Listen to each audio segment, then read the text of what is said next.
Bonjour, nous nous retrouvons pour une nouvelle vidéo d'histoire du programme de 4e. Nous sommes toujours dans le thème 1, le XVIIIe siècle, expansion, lumière et révolution. Chapitre 3, la Révolution française et l'Empire, nouvel ordre politique et société révolutionnaire en France et en Europe. Lors de la précédente vidéo sur la Révolution française et l'Empire, nous avions vu les relations entre le roi et la nation. Dans cette vidéo, nous allons nous intéresser aux années 1795-1815, une époque où la France connaît certaines instabilités politiques et où vont s'enchaîner république, empire et monarchie.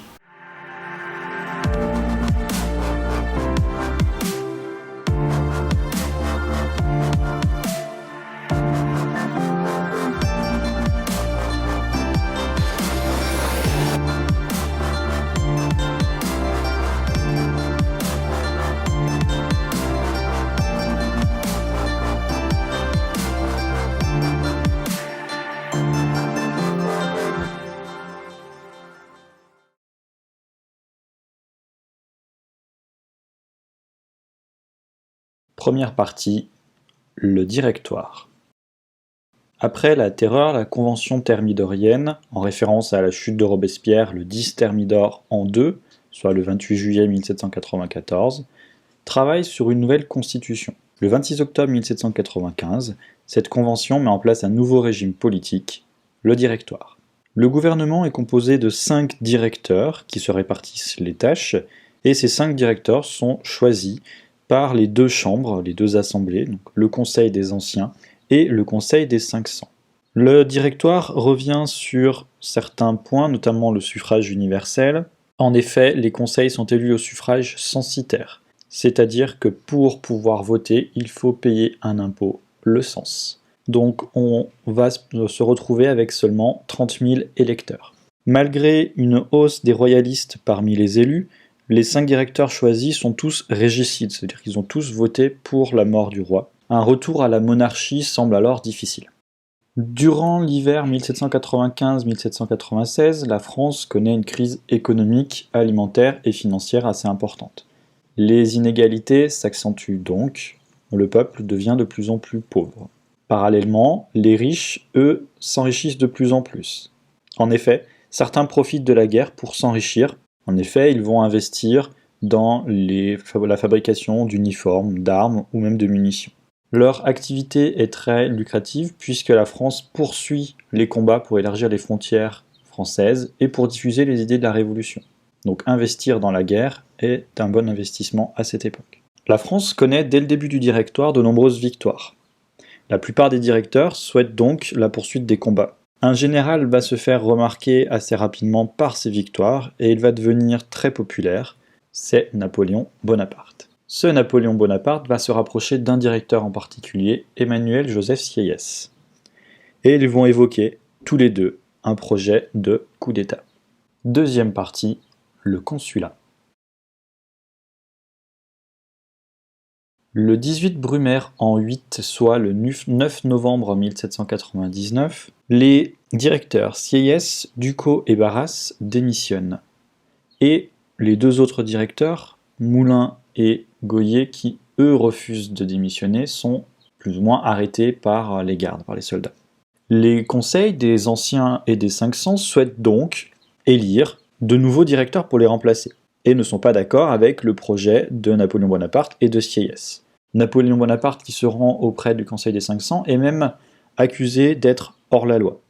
Napoléon et son frère vont donc sortir de la salle de conseil et vont rejoindre l'armée qui est stationnée à l'extérieur et vont leur expliquer qu'il y a une rumeur d'une tentative d'assassinat envers le général Bonaparte, leur général. L'armée va donc intervenir et va évacuer les conseils, les disperser. Au bout d'un moment, les différents élus vont se résigner à voter, pour la plupart d'entre eux, et on va changer de gouvernement, on va mettre en place un consulat provisoire avec Napoléon Bonaparte, Sieyès et Ducos.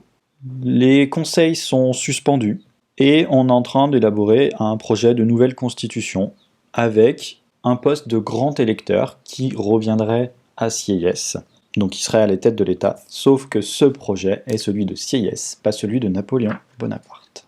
En effet, Napoléon n'est pas d'accord avec Sieyès et la constitution de l'an 8 met en place 3 consuls, Cambacérès, Lebrun et Napoléon Bonaparte. Donc Sieyès est évincé du pouvoir. Bonaparte va même se hisser à la tête de ce gouvernement puisqu'il va être nommé premier consul. On a donc le maintien d'un pouvoir collégial. On passe de 5 directeurs à 3 consuls, sauf que on voit que le pouvoir n'est pas réparti équitablement puisqu'on a déjà un premier consul qui est au-dessus des autres. Dès le début du consulat, Napoléon cherche à ramener la paix intérieure en France, mais aussi la paix extérieure avec les voisins européens. La Constitution donne également le pouvoir à Napoléon et aux autres consuls pour 10 ans. En 1802, la stabilité est assurée et le pouvoir est affirmé en France. Le Sénat propose alors de prolonger le mandat de Napoléon de 10 ans. Ce qui va se passer au final, c'est que Napoléon va lui demander au Sénat de devenir consul à vie, ce qui sera accepté par le peuple par plébiscite, et Napoléon pourra même choisir son successeur. On se rapproche donc de plus en plus d'un pouvoir monarchique. D'autant plus que Napoléon va s'installer au palais des Tuileries, il va réinstaller une chapelle dans ce palais, il va faire des voyages à travers toute la France comme le faisaient les rois pour rencontrer la population. Troisième partie, l'Empire. Le 18 mai 1804, c'est la fin du consulat et de la République et la proclamation de l'Empire, puisque le Sénat va proclamer Napoléon Bonaparte comme empereur des Français. Cette proclamation sera confirmée le 6 novembre par plébiscite, c'est-à-dire qu'on va demander l'avis au peuple. Le 4 décembre 1804, Napoléon va se faire couronner et sacrer à la cathédrale Notre-Dame de Paris. Dès le début de l'Empire, Napoléon Ier va se lancer dans des conquêtes et va enchaîner les victoires. La conquête de l'Europe est marquée par quelques grandes victoires de Napoléon, qui sont encore bien connues aujourd'hui. Par exemple, la bataille d'Iéna en 1806, la bataille d'Austerlitz en 1805, ou encore de Wagram en 1809. L'Empire va affronter pendant un peu moins de 10 ans 5 coalitions, mais va quand même pouvoir étendre les frontières de l'Empire. En 1811, l'Empire de Napoléon est à son apogée, on compte 130 départements français, les frontières sont élargies et Napoléon contrôle une grande partie de l'Europe, directement ou indirectement. En effet, Napoléon va s'allier à certains pays et après avoir conquis certains territoires, au lieu de les annexer, il va par exemple créer des royaumes qui seront dirigés par ses amis ou sa famille. La domination de l'Empire sur l'Europe ne se fait pas sans résistance.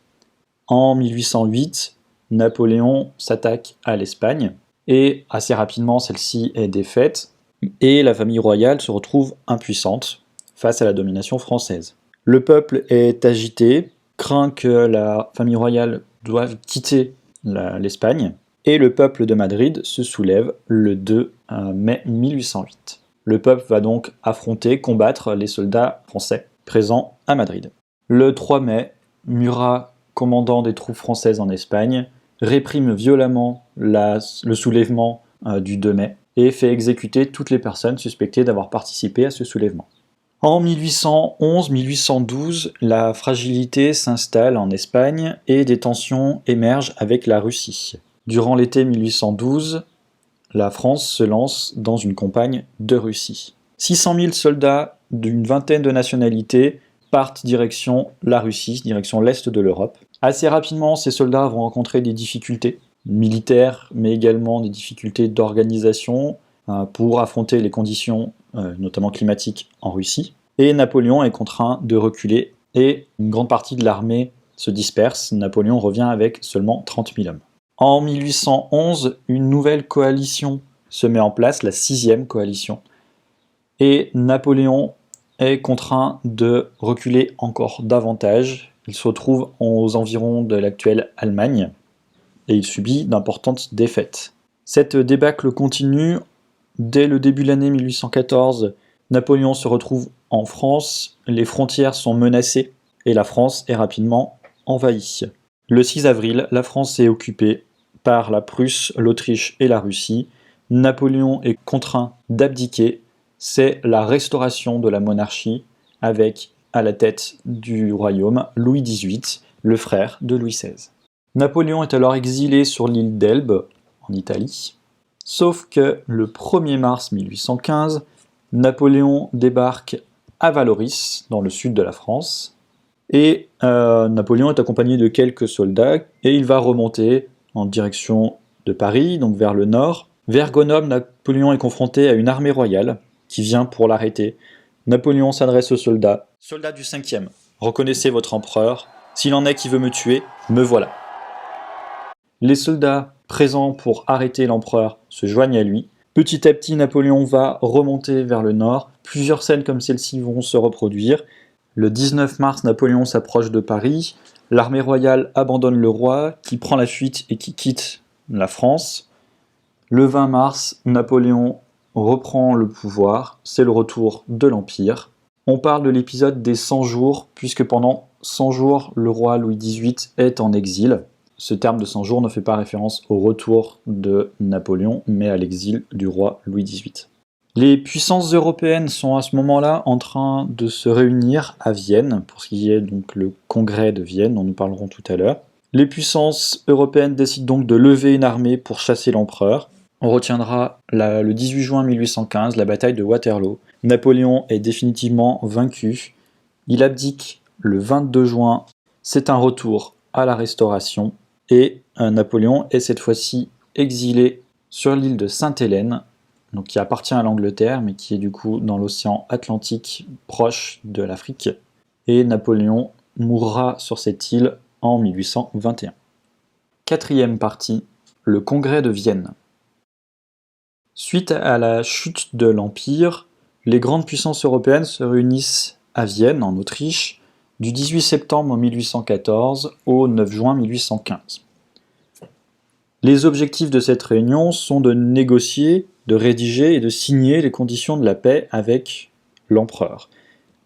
L'autre objectif est également de découper l'empire de Napoléon.